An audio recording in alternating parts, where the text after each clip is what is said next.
This video is for the revision of electronic configuration. So first things first, light. Light is a form of energy, and visible light is part of this.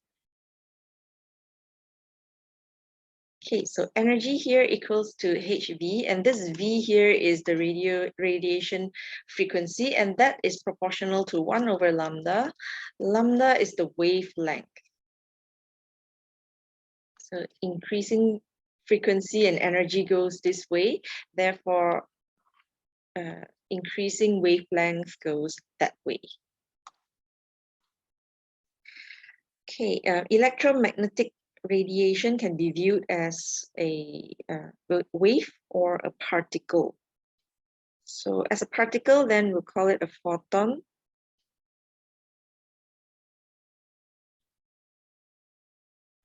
So if we have an atom and then its shells, so if some of the electrons here are excited to somewhere here, when it falls back, then it will emit a photon.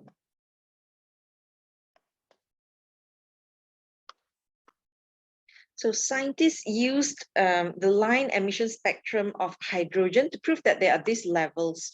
So what does that mean? It means that the electrons are here or here or here, but not anywhere in between. So the electrons doesn't just go anywhere in between here. It has a certain discrete amount of energy, which is where we find the shells. Okay, so they did the research by hydrogen. Okay, so passing an electric discharge through the hydrogen gas, that will cause electrons to be promoted to a higher energy level like that. So that's how the lower energy went up to the higher energy level. Okay, when that electron goes back to its original place, then it will emit a photon. And this photon will contribute to a line in this spectrum. So it looks something like this. So there's a line for that. And it is shown that it's not continuous, because if it was continuous, then it would look something like this. So everywhere there's the light, but instead you only see the lines. So it's kind of discrete. It's only that level that has it, that have a line, that have light there. Okay, so if you imagine an atom here, so this is 1, this is 2, and this one is 3, and then there's 4, and so on. So I draw it here, 1, 2, 3, 4. So anything that falls to 1 contributes to this ultraviolet, and we call it the Lyman series. So anything that falls to 1. Anything that falls to 2, that's the Balmer series, it's visible. And anything that falls to number 3, that's infrared, and it's the Paschen series. Okay, and it gets nearer and nearer. So at higher energy levels, they converge. So like it got nearer and nearer, and at some point, like you can't see it separated already. So that's the meaning of this converge. So every element would have its own emission spectrum, so that's its identity. So now that we know that discrete energy levels exist to accommodate those electrons, so we can move on to shells. So that's where the electrons are. Each shell actually has a subshell, and we look at the orbitals. Okay, so in IG level, we just look at it as shell number 1, shell number 2, and shell number 3, but now it's broken into more detail. So each of this shell, there is also subshells, and the subshells might have more than 1 orbital in it. Okay, so first, let's look at what's the shape of these shells. We have S orbital here. S orbital is spherical in shape. So we just draw a circle like that. It's spherical. And P orbital, that's dumbbell shape. So if you want to draw, it's just like that. And p orbital always comes in 3 like this. So I imagine the x, y, and z axis. So we draw the dumbbell there. So it's like balloons here. X, Y, and Z is going into my page. I can't really draw it coming out of my page like that. So this dumbbell, look at the red one, it's a dumbbell shape. That's one of the p orbital. Generally, the nth shell would have n subshells. So like the first shell would have 1 subshell. The second shell would have 2 subshells. The third shell would have 3 subshells. Okay, and then what about the orbitals? It would have n square orbitals. So the first shell would have 1 orbital. The second one would have 4 orbitals. Okay, so if the first one, I draw S, 1s, because it's the first shell and it has 1 subshell and S exists first. So you have to, the subshell goes by SPDF. So S will always exist first. So S, and you have n square orbital. So 1 square is still 1. So that is 1s. That's the whole shell already. Just draw 1 box. Okay, and how many electrons maximum? 2 times that, because I can put 2 electrons in there. Okay, let's look at second shell. So second shell would have 2 subshells. So SPDF, second will be P. So 2s, it would have 2p. Okay, but it has n square orbitals. So n square means there's 4 orbitals. I only drew 1, 2. So 3, 4. So there's 3 p orbitals here. Okay, what about number 3? So the third shell, so we go by SPDF. So the next one would be D, SPD. So first, 3s always comes first. And we know that P, there is 3 already from the previous shell. So we have 3p here, 1, 2, 3. And 3 squared here would be 9 orbitals. So that the balance would be the d orbitals. So 3d would have, so I already have 1, 2, 3, 4. So there's 9 minus that 4, so there's 5 here. 1, 2, 3, 4, 5. So that's how we remember what are the shells and what are the orbital numbers. Okay, and the subshells, you have to remember that it goes in the order of S, P, D, F. We don't usually do F. Okay, so if I put those boxes just now in energy level, so 1s would be the closest to, so we imagine the nucleus down here. So 1s would be the closest to the nucleus, 2s a little bit further, 2p slightly further than 2s, and then 3, and then 4. So we can see that distance gets further and further. So the fourth shell would be further than third shell further than second shell, and so on. If you look closely at this energy level picture here, you'll notice that 4s is slightly lower in energy than 3d. So this is something you do need to remember. Okay, so how do we fill in the electrons in these orbitals? There are a few rules here.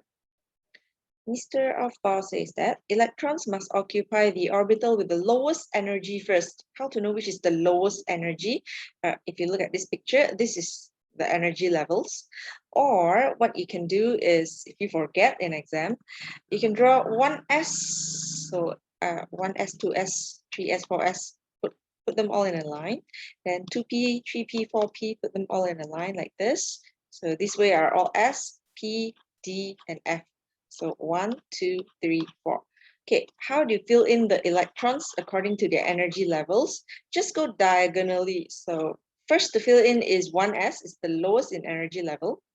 Second will be 2s, that's the second lowest in energy level. And then 2p, 3s, 3p,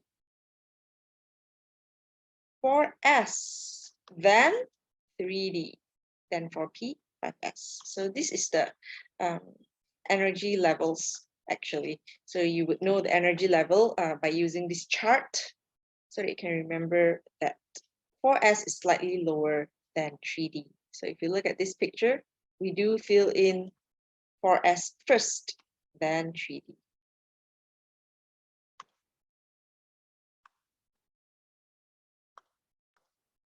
Pauli says that each orbital can hold a maximum of 2 electrons in opposite spins. So when I draw the electrons just now, I drew it like this. So they're spinning opposite direction. Because they're electrons after all, they're going to repel each other. So they don't really like each other. Okay, so each of this room can fill up 2 people, twin sharing. And Hans says that you must occupy it single first, then in pairs. What does that mean? So if I have 4 electrons here for this P, let's say 2P here, if I have 4 more to fill in, I must occupy them singly first, then in pairs. So put them all in single rooms first. They all get their own room first. If there's no more room, then they need to go twin sharing. So this is right, and we do not do it this way. So we don't fill 4 this way, because we like to be generous and give them all single rooms first. Unless there's no more room, then we go back to this and make it twin sharing. Okay, so that's the general rule. Let's look at some examples.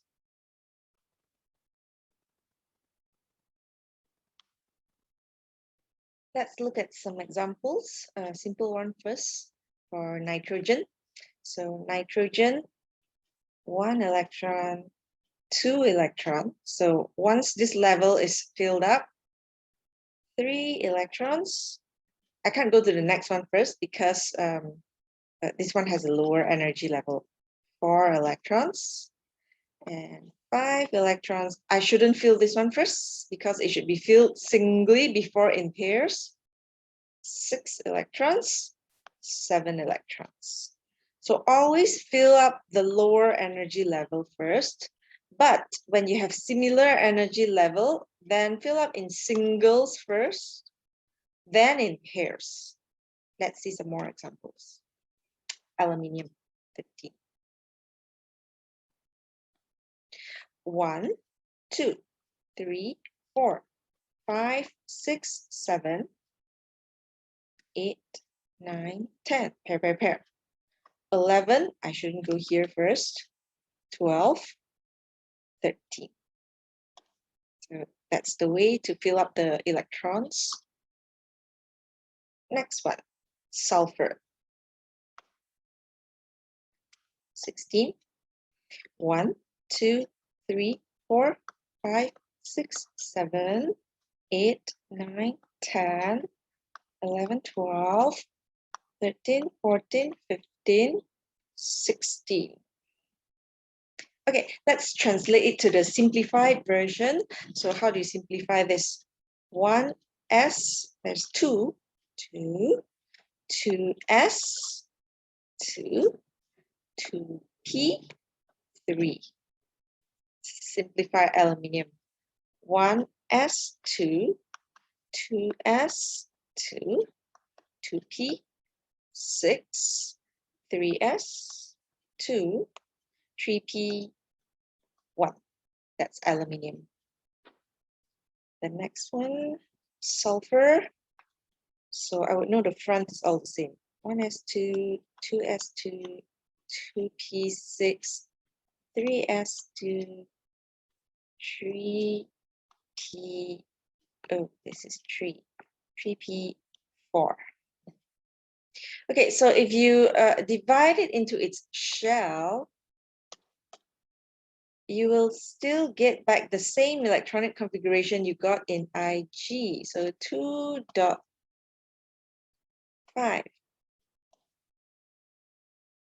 2.8.3. Isn't that aluminium in Ig? Same goes here. 2.8.6. That's sulfur. Okay, now let's look at neon. Neon has 10 electrons. So 1s2, 2s2, 2p6. Okay, that's 10. Now, isn't it similar for the front part of aluminium? It's also the same for sulfur, the front part. Okay, so we are allowed to write the noble gas method, electronic configuration. So Al, we can also say it's neon 3s2, 3p1. This one must be a noble gas, nothing else, because noble gas are the stable ones. So sulfur, I can write it as neon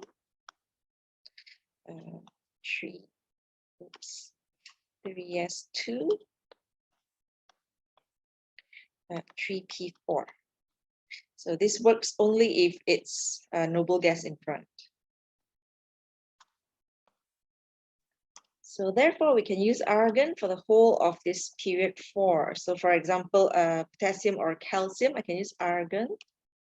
So, potassium would be argon and 4s1. Calcium is argon 4s2. That way. Okay, so this must only be noble gas. You can't use anything else. Let's look at this trend. So calcium has 20 electrons. So 1s2, 2s2, 2p6, 3s2, 3p6. So remember, 4s has a lower energy level. So we're going to fill up 4s first. And so 3d is empty. So there's no 3d. So you don't have to write the 3d0 here. Okay, so vanadium has 23 electrons. So 1s2, 2s2, 2p6, 3s2, 3p6, 4s2, that's the same as calcium just now. And then 3d, so 3 more. And for nickel, 28, so 1s2, 2s2, 2p6, 3s2, 3p6, 4s2, that's 20, so 3d8.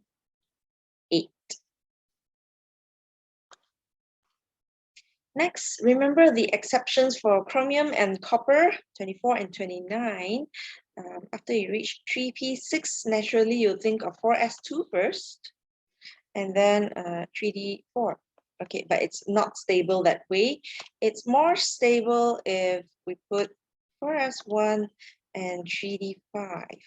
Same story for copper. We will first think of 4s2 and 3d9 to follow this trend, but that's not the case. It's just more stable when we put 4s1 and a fully filled 3d. Okay, so these are the anomalies that you have to remember.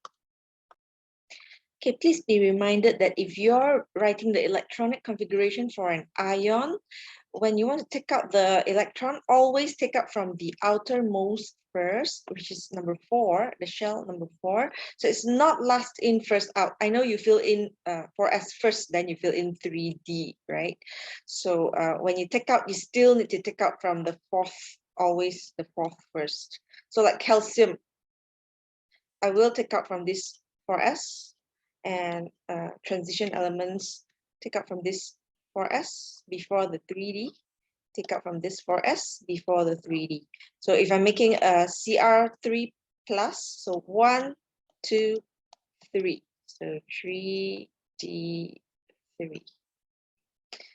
Copper 2 plus, that's a very common ion, so 1, 2, so 3d9. Okay, it works for all the transition elements here. You're going to take out from 4s first. So if like nickel 2 plus, take out from here first. So right up to here.